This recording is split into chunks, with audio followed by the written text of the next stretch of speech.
지난 2023년부터 올해 2024년 1분기까지 가장 주목받았던 TV 애니메이션을 꼽는다면 장송의 프리랜을 꼽지 않을 수 없을 것입니다. 시간의 상대성 속에서 우리는 어떤 삶을 살아가고 있고 살아가야 하는가라는 주제의식을 영상예술로서 화면에 옮기는 것으로 그치지 않고 애니메이션으로서 정적인 만화의 순간들을 생생하게 살아 움직이도록 그려내는 실력적인 부분까지 모나지 않은 곳이 없었습니다.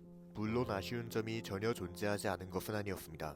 읽은 마법사 시험편은 저의 취향에 그다지 맞지 않는 점이 여럿 있었지만 그마저도 작화라는 애니메이션의 오리지널리티와 이를 훌륭하게 보좌하는 연출을 통한 정석적이고 화려한 화면 구성으로 눈 감을 수 있도록 만들었습니다. 따라서 저는 생각합니다. TV 애니메이션 장송의 흐리일에는 원작 기반 애니메이션의 모범과도 같습니다. 이 작품이 선사하는 감동은 시간의 상대성이 자아내는 각본적인 감동보다도 원작의 장면들을 생생하게 재창조하는 애니메이션 예술의 정신적 감동이라고 할 수 있습니다. 이번 영상에서는 바로 그것에 대하여 풀어나갈 것입니다. 그럼에도 작품의 주제에 대한 이야기를 소홀히 한다는 것은 제작자에 대한 예의라고 할 수 없을 것입니다. TV 애니메이션 장송의 흐리일에는 시간의 상대성과 그 안에서 탄생하는 수많은 삶들의 방향에 대하여 이야기하는 작품입니다.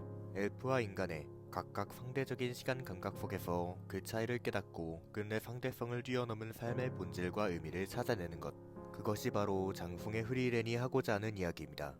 이를 강조하기 위해 작품 초반의 시간은 야속할 정도로 빠르게 흐릅니다. 작품의 시작부터 마왕을 토벌하기 위한 모험은 끝이 나고 이후 수십 년간의 세월은 단 수분 동안 흘러갑니다. 하지만 그것은 결코 비정하지 않죠. 오히려 앞으로 이어질 마음들이 표현되도록 만드는 시발점이 됩니다. 그렇다면 빠르게 흐르는 시간을 통해 찾아내는 삶의 의미, 본질이란 무엇일까요? 장송의 흐리일에는 이야기합니다. 삶이란 곧 기억이라고. 우리는 기억하고 기억됩니다. 기억이야말로 삶의 대명사이죠. 생물학적으로는 삶을 다했더라도 우리는 기억 속에서 삶을 이어갑니다. 흐리일엔의 모험은 극명한 시간의 상대성을 통해 그 사실을 상기시켜줍니다. 흐리일엔은 기나긴 수명을 갖고 있는 엘프로서 100년을 사는 것을 기적에 가까운 장수로 받아들이는 인간과는 차원은 달리야 하는 시간관념을 가지고 있습니다. 그녀에게 있어 수십 년 전은 최근에 지나지 않지만 인간에게 있어 수십 년이란 강산이 수번은 변화하는 세월이죠. 그런 만큼 흐리일엔에게 있어 동료들과 함께한 10년간의 모험은 이후 홀로 떠돌며 동료들에게 무관심했던 수십 년의 세월은 찰나에 지나지 않는 것입니다.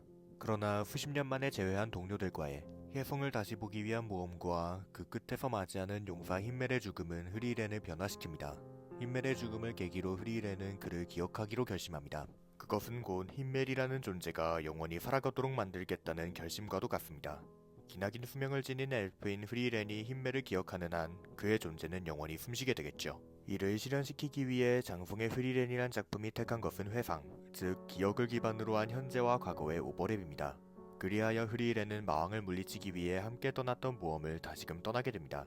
여기서 장송의 흐리일엔은 흥미로운 수를 두죠. 장송의 흐리일엔은 흐리일엔의 결심을 계기로 기억의 범위와 함께 그 연관고리까지 늘리는 시도를 합니다. 흐리일엔은 힌멜을 중심으로 한 하이타, 아이젠과 같은 동료들과의 추억도 그들과 함께하며 얻었던 수많은 경험과 만남도 전부 기억하고자 합니다. 그런 흐리일엔을 뒤따르는 존재들도 있습니다. 하이타의 제자이자 양녀와도 같은 페른과 아이젠의 제자이자 양자와도 같은 슈타르크, 이들의 존재로 기억의 연관고리는 늘어나고 삶의 본질과 의미 역시 명확해집니다. 그 끝에서 기억의 방식은 순환합니다. 흐리일엔과 페른, 슈타르크 세 사람은 기억합니다. 그렇게 그들은 살아갑니다.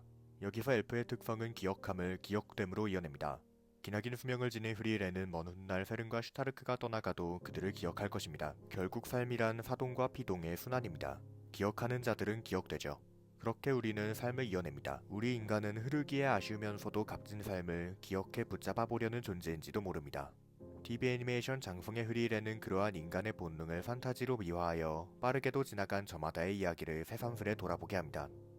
그럼에도 장송의 흐리일엔이 훌륭한 이유는 앞서 이야기한 주제에 대한 미화적 표현보다도 애니메이션이라는 예술 플랫폼에 대한 탁월한 이해도에 있습니다. 주제의 표현이 흔들릴 때에도 애니메이션의 정체성만큼은 결코 흔들리지 않고 작품을 지탱합니다. 그 정체성이란 바로 작화입니다.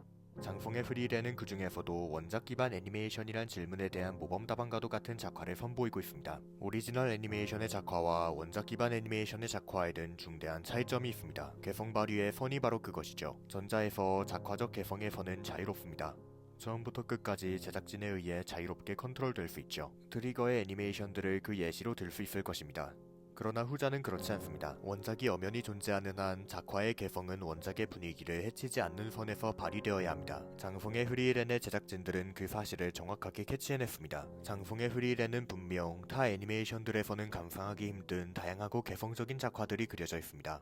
하지만 그들은 어떤 순간에도 선을 넘지 않습니다. 장송의 프리랜의 작화는 전부 원작 속 장면들을 강화하고 보완하여 효과적으로 화면에 옮겨내기 위한 의도가 담겨 그려지고 있습니다. 장송의 프리랜의 작화를 이해하는 데에 있어 가장 중요한 키워드는 강화와 보완입니다. 제작진은 정지 컷으로 이루어진 원작 만화의 장면들을 영상화하면서 어떻게 하면 그 장면들을 애니메이션적으로 가장 돋보이도록 만들면서도 원작을 해치지 않을 수 있을지에 대하여 끊임없이 고민하는 것으로 보입니다. 그 고민에 대한 결과가 앞서 이야기한 키워드들입니다.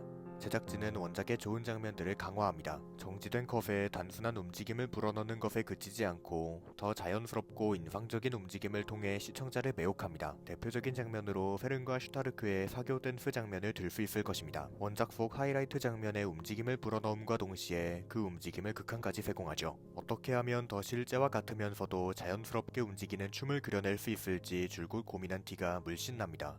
동시에 보완도 이루어집니다. 원작에서는 잠시 스쳐 지나갈 뿐이거나 빈약했던 장면들을 화려하게 되살려냅니다. 액션 장면들을 그 예시로 들 수 있을 것입니다. 솔직하게 말하자면 원작 만화 장송의 프리랜의 액션은 그다지 흥미를 불러일으키지 못합니다. 이야기를 진행시키기 위한 최소한의 연출만이 존재할 뿐 액션으로서 독자의 마음을 움직이진 못하죠. 그러나 TV 애니메이션 장송의 프리랜은 그렇게 버려진 액션마저도 소중하게 건져 올려 되살려냅니다. 흥미를 불러일으키지 못하는 액션을 눈길을 사로잡는 화려한 기법들로 사실상 재창조하여 영상화하는 모습을 보고 있노라면 놀라움을 금치 않을 수 없습니다. 여기서 우리는 깨달을 수 있습니다. TV 애니메이션 장송의 프리랜이 추구하려는 것은 원작에서 이어지는 주제보다도 애니메이션 그 자체라고 할 수 있는 작화를 원작을 해치지 않는 선에서 최대로 구현해내는 작업이라는 것을 말이죠. 더 대표적인 예시와 함께 깊이 들어가 봅시다. 사실 장송의 프리랜의 이퀄 1급 마법사 시험편은 재미없어야 했다고 생각합니다. 주술회전의 교토 대 도쿄 학교 대항전이 재미없는 것과 비슷한 이치입니다. 메인 스토리의 진행은 없고 훗날 활약할 새로운 캐릭터들의 소개를 겸하며 끝없이 벌어지는 싸움은 지루할 뿐입니다. 실제로 1차 시험 파트는 적어도 저에게는 애니메이션조차 별로였습니다. 작가도 그것을 알았는지 시험이 진행되는 동안 프리랜으로 하여금 끝없이 참가자들을 힘멜과의 추억과 겹쳐보도록 하여 분위기를 환기하고자 하지만 그것조차 반복되면 지루해질 뿐입니다. 그러나 애니메이션의 제작진은 작화와 연출만으로 상술한 단점들을 전부 상쇄해냅니다. 원작의 조잡한 액션을 화려한 작화로 보완하여 눈길을 사로잡은 다음 마법은 이미지의 세계라는 슬로건을 증명하는 연출로 결투라는 장르적 요소를 파헤쳐 시청자로 하여금 마법사들의 분투에 의미를 가지고 몰입할 수 있도록 만듭니다. 그렇게 2차 시험 파트는 훌륭하게 남았습니다. 이것이 바로 강화와 보완이자 원작 기반 애니메이션이란 질문에 대한 모범 답안입니다. 어떻게 하면 원작의 단점은 죽이고 장점만을 극대화하여 애니메이션으로 만들어낼 수 있을 것인가? 라는 예술적인 질문에 고민하고 또 고민한 끝에 그려진 애니메이션. TV 애니메이션 장송의 프리랜은 그런 작품이기에 프리랜에 의하여 기억되고 추억되는 용사 힘멜처럼 우리 시청자들에게 기억되고 추억될 수 있을 것입니다.